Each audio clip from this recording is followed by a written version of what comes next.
En definitiva, las recomendaciones que se acaban de presentar al conjunto de jefes de Estado y de Gobierno de Iberoamérica permitirán preparar la hoja de ruta de las instituciones responsables de la organización de estos encuentros iberoamericanos. La SEGIP, el Consejo de Empresarios Iberoamericanos, CEIB, y la Federación también Iberoamericana de Jóvenes Empresarios, hasta que tenga lugar la próxima cumbre.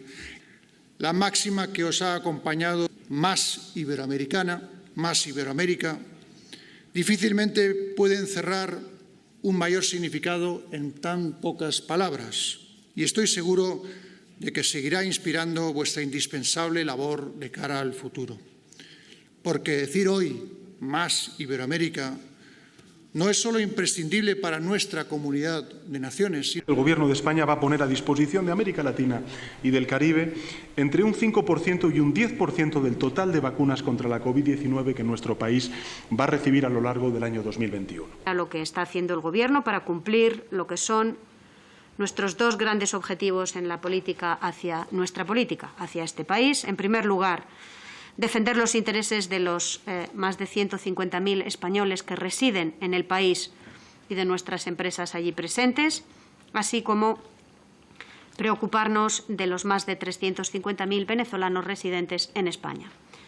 En segundo lugar, contribuir de manera constructiva a la salida negociada que permita superar la grave crisis que atraviesa Venezuela y que garantice su retorno a la democracia. Y respecto de Venezuela, como de cualquier otro país, la defensa indeclinable de los principios democráticos, que para ser verdaderamente eficaz debe ejercerse con realismo. La realidad es la que es, no la que a nosotros nos gustaría que fuera, y la política que se limita exclusivamente a reiterar declaraciones de principios tiene, lamentablemente, poco impacto para modificar la realidad. Para tener un diagnóstico preciso de la realidad hay que hablar con todos los actores implicados y para contribuir a modificar esa realidad es preciso tener una interlocución con aquellos actores que tienen la capacidad de producir cambios. Y en este contexto es en el que ha tenido lugar el viaje a Caracas de la secretaria de Estado de Asuntos Exteriores Iberoamérica y el Caribe, Cristina Gallac, que, como saben, se ha desplazado a Caracas en los últimos días de marzo. Las preocupaciones fundamentales, las que oímos en nuestros interlocutores, en la colectividad española, en la oposición democrática, en la sociedad civil, van en una triple dirección. En lo relativo a la crisis política, con carácter inminente, la necesidad de que el Consejo Nacional Electoral, que va a ser designado próximamente, tenga una composición equilibrada y que se restituya el control de los partidos de oposición a sus legítimas directivas. El creciente consenso de oposición democrática y sociedad civil es que la única vía de salida sostenible en el tiempo es una solución negociada con apoyo de la comunidad internacional que permita la reinstitucionalización democrática de Venezuela mediante la celebración de elecciones justas, libres y transparentes.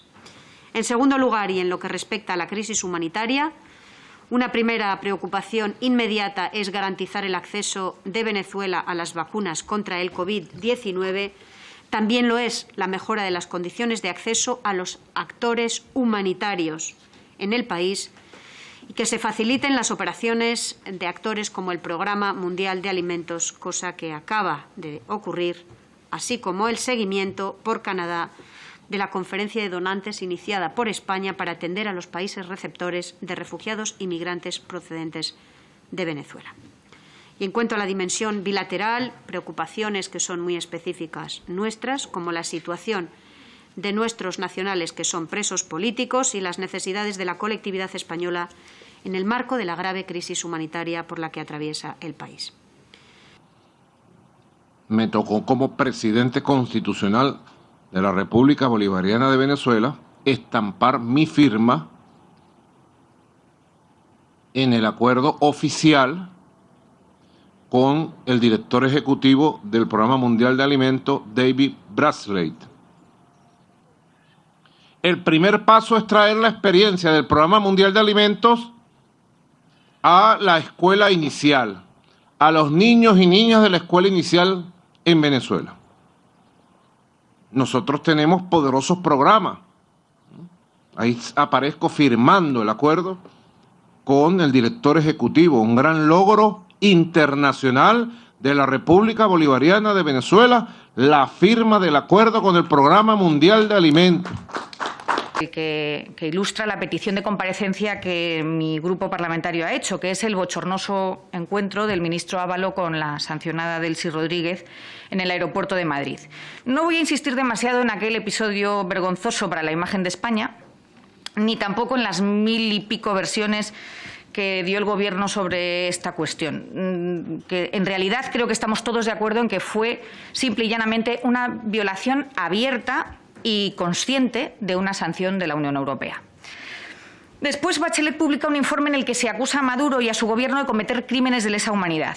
Después se producen unas elecciones fraudulentas en diciembre del 2020, con una denuncia también por parte de España y el nulo reconocimiento internacional de esas elecciones, del Gobierno y de la Asamblea salidas de ellas. Y a partir de aquí empieza toda una suerte de decisiones cuanto menos nebulosas. Un viaje de la ministra a Cúcuta en el que pudo ver con sus propios ojos la tragedia humanitaria a la que el régimen de Maduro ha condenado a más de 7 millones de personas. En esos mismos días se producía en Caracas la expulsión de la representante diplomática de la Unión Europea. Y además Maduro amenazaba a España con revisar nuestra relación con ellos, como si tuviésemos relación con un señor con el que supuestamente, y según el propio Gobierno dice, no le reconocemos como presidente legítimo de Venezuela. 9 días más tarde, el Gobierno anuncia el rescate con 53 millones de euros de una aerolínea estratégica de un solo avión, que cuanto menos es interesante. Eso sí, una aerolínea vinculada con el régimen de Maduro. Un mes después, justo, usted envía a la Secretaría de Estado a realizar una visita sorpresa a Caracas, en la que se reúne con Delcy Rodríguez, que está sancionada por la Unión Europea, cuando no hay allí representante de la Unión Europea, porque, como digo, la habían expulsado. Y que se reúne allí con una sancionada por la Unión Europea, que además está acusada por crímenes de lesa humanidad y además sin hacer ningún tipo de exigencia pública alguna. Las cumbres iberoamericanas han representado siempre una cita fundamental para España. En Ciudadanos somos un partido profundamente comprometido con la defensa de los derechos y libertades fundamentales, tanto en nuestra acción política en España como de cara a la acción exterior. Por ello, hemos defendido desde el primer momento la causa de quienes piden libertad en Venezuela frente a los abusos y violaciones de derechos humanos del régimen dictatorial de Nicolás Maduro. Por ello, hemos liderado la petición de sanciones internacionales contra los tiranos que han cometido esos abusos y el reconocimiento del presidente legítimo de Venezuela, Juan Guaidó. Me preguntan ustedes, tanto la portavoz del Partido Popular como el de Vox, sobre las maletas de Delcy. Las cumbres iberoamericanas, las invitaciones a las cumbres, que son siempre a todos los países miembros de las cumbres iberoamericanas, las cursa la Secretaría General Iberoamericana y la presidencia de turno. Porque eso produciría una desgraciada injerencia y no deja de ser curioso que cuando usted dice que lo que quieren y lo que pretende el Gobierno de España es hablar con todos los actores implicados en una posible solución, justamente la Secretaría de Estado viajase justo cuando no se podía reunir con uno de los grandes actores, que es el señor Guaidó, precisamente porque el señor Guaidó estaba quejado de coronavirus.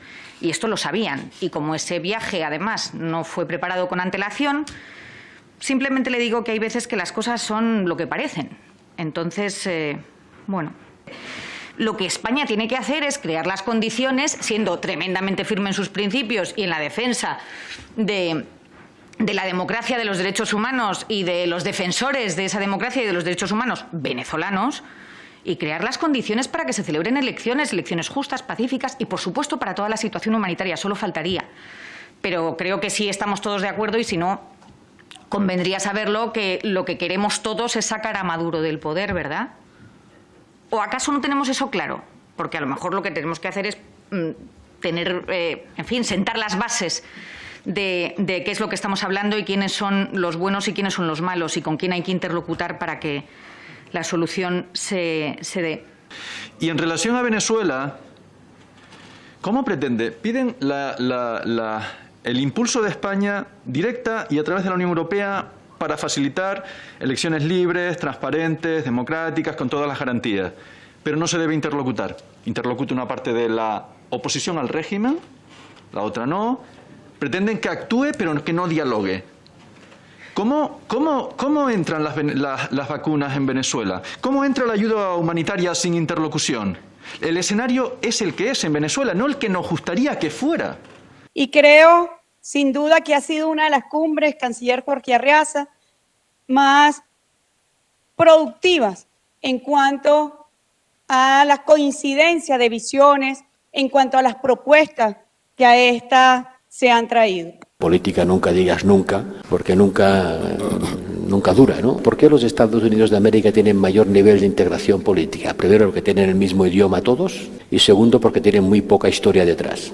Nacieron a la independencia prácticamente sin historia. Lo único que habían hecho era matar a 4 indios, pero aparte de eso fue muy fácil. Pero ahora todos los americanos se sienten americanos y ponen la bandera en su jardín, y pobre de ti si la usas como pañuelo para quitarte los mocos. A nadie se le ocurre.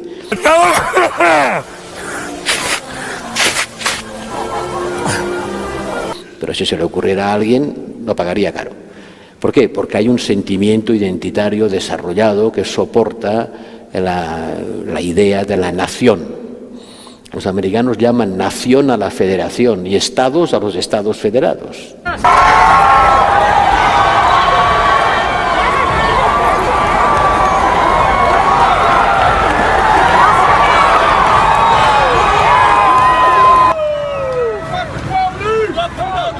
A lo largo y ancho del país, con pillaje incluido, en una noche que deja también víctimas mortales por disparos, un policía en Oakland y un joven en Detroit.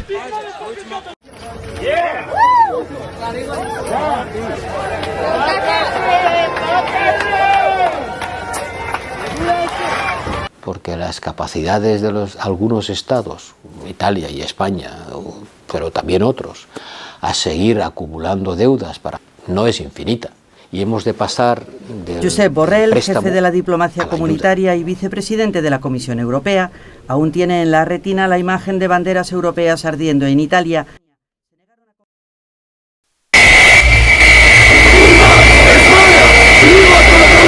La bandera española pisoteada. En su lugar, en la fachada de... Se han oído gritos de fascistas y contra España.